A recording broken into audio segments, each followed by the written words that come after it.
Okay, cymbals. I'm gonna make sure the cymbals are good. This one. I like it a little loose down the bottom. You know what I'm saying? There it is. Use this gospel. Right there. That's the spot.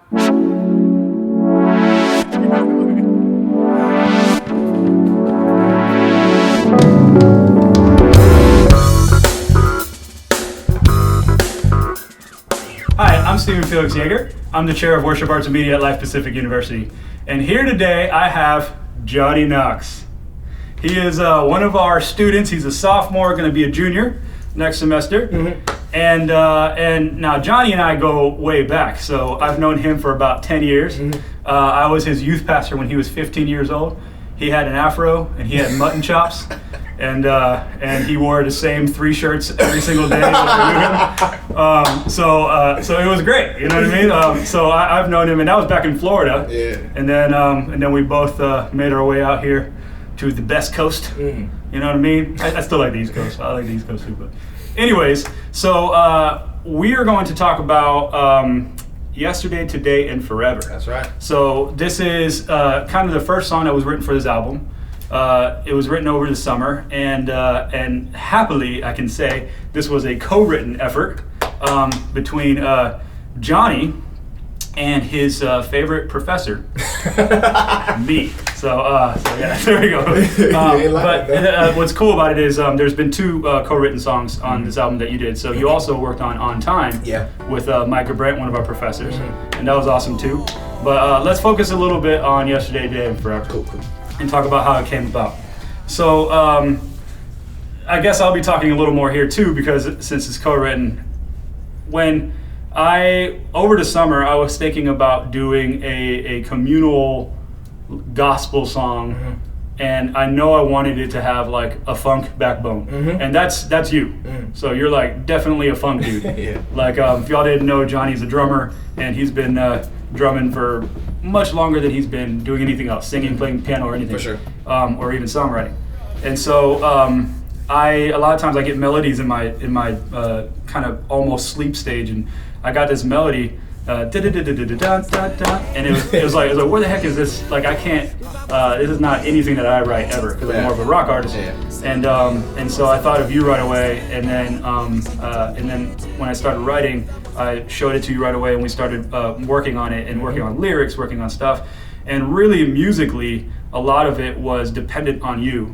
You want to talk a little bit about how the music was brought together? Yeah, so it was super fun trying to figure out how to put all that stuff together. In a composition, what are the drums going to sound like, and the bass. I knew that what I really wanted, just from the funk background in general, is I really want a really hard hit on the one. I love the... This is great. So I really wanted to incorporate that, and I really wanted the bass and the drum just to really be locked in there. And to kind of come into the one, like end up at the one. Yeah, absolutely. And I just think it's just provides such a dope energy, and singing over anything like that is just really fun. And so creates a pocket. Absolutely. Yeah. And so going from that into the bridge was especially fun. Getting that done, it's like this huge like anthemy, this part where it's call and response, which we absolutely love those kind of. And you got a little Stevie Wonder in there. I had to. That's your main guy. So yeah, Stevie has been my favorite for a very long time, and so I love those aspects of. Just kind of singing and having someone respond to it, and just going back and forth, and there's like this dance, and at the same time the music is at its heights and stuff like that. And so putting that together was really fun. It was a little stretching trying to figure out how I wanted to do that, because I at the time was not as used to making a song, like taking just the parts and putting it together to make a full project. And so, it was fun. I'd imagine something weird, because this is the first time you did this too, is when we do vocal production. Oh my goodness. We'll record all of the vocals, all the clean stuff, and everything is good. And then you have like a bunch of takes that are ad-libs. Yeah. And so you do commands, you do runs, ad-libs, and you just do a bunch of stuff, like a bunch of takes, and then we piece together what it is. Yeah. And so how different is that from doing a recording, doing it live? That was that experience was probably the biggest highlight. For sure, I've never done anything like that. The elements are completely different, and like the energy of being around people and feeding off their energy versus like staring at a microphone.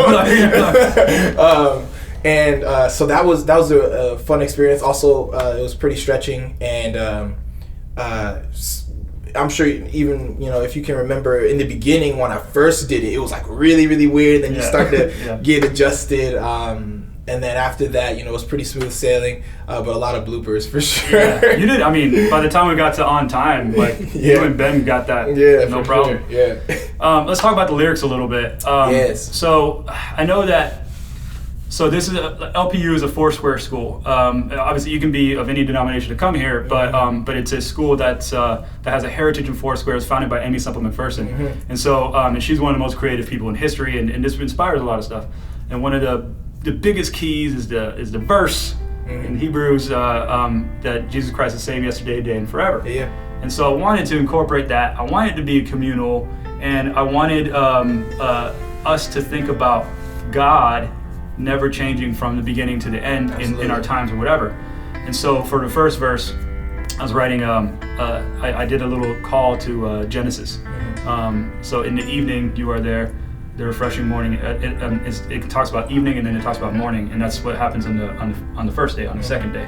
And then you wrote that second verse, and you talk about through the night, made it personal. You want to talk about that a little bit? Yeah. So first, I'll start by saying when I was going through the lyrical process of this song, I really had to go back to one of the classes we have here, a songwriting class where we did the lyrics, and he was the professor for that, and that was really dope, kind of being able to learn ways I can take the concept and allow it to flow from the first verse and tell a story. And so that was really, really helpful. And and just like we were talking about Hebrews 13:8, if God is the same yesterday, today, and forever, then for that same amount of time, he's worthy to be praised, So I really wanted to highlight at that point how through the night you give us strength, and he that becomes a metaphor too, way. right? That becomes a metaphor. Absolutely. So through the night, so you're playing off of the in the evening, in the morning, and the night, but also it's the night of our times. Absolutely. What is a night situation for us? Yeah. Yeah, absolutely. And so and the best thing about that is so through the night you give us strength, and he's always going to be like that, because that's how he's always been, So and as much as we perceive what's near and far and wide, and I say his presence is alive, and that's because it very much is. So that part is slightly more literal, but it's also at the same time trying to gauge as much as we could. Like his presence will always be there, and it's so vast throughout time and space that it's always going to be there. So yeah. That's awesome, and that's the whole point of it, is his omnis here, his omnipotence, his omniscience, him being ever present, right, and always there and always constant.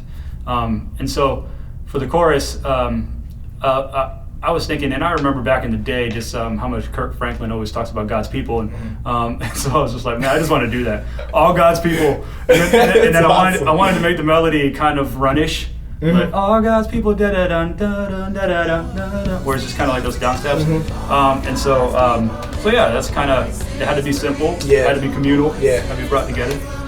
So that's kind of the background for the song. Can you talk a little bit about your how you've grown in your process? Because like obviously you're a drummer, but you're still a drummer and a great drummer, playing bands and stuff like that.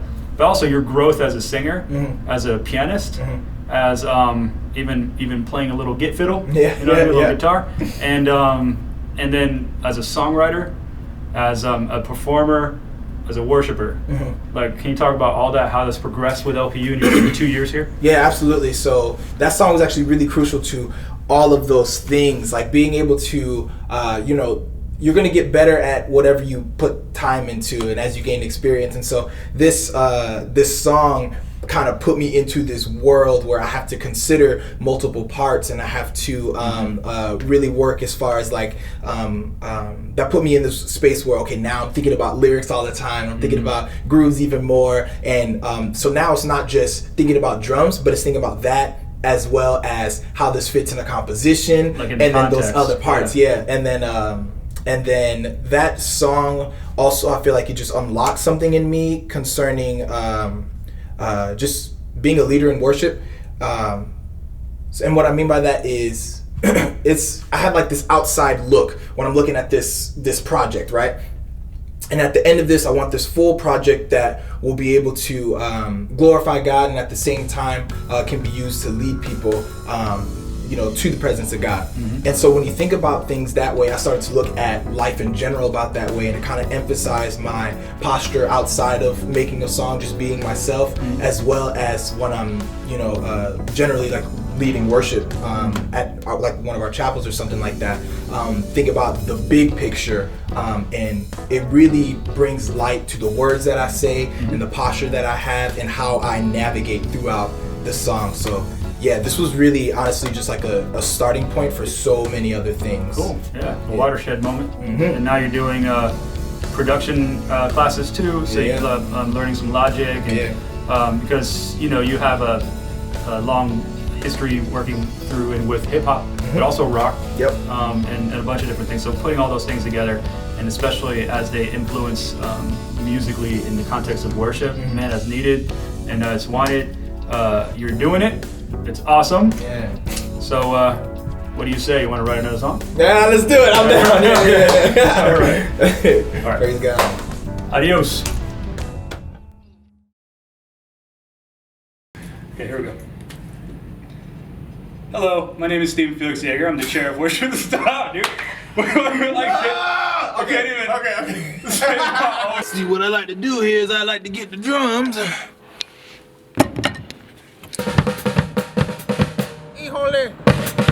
Someone's gonna comment like, he's not even really adjusting them.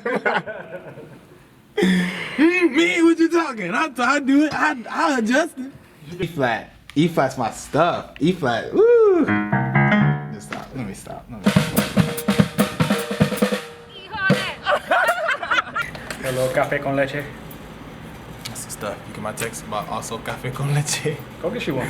Praise God. Hi, I'm Stephen Felix-Jager. I'm the chair of worship arts and media. And Johnny, we have other things to do. Hold on, wait. Let me. You can't. Hold on, I got it.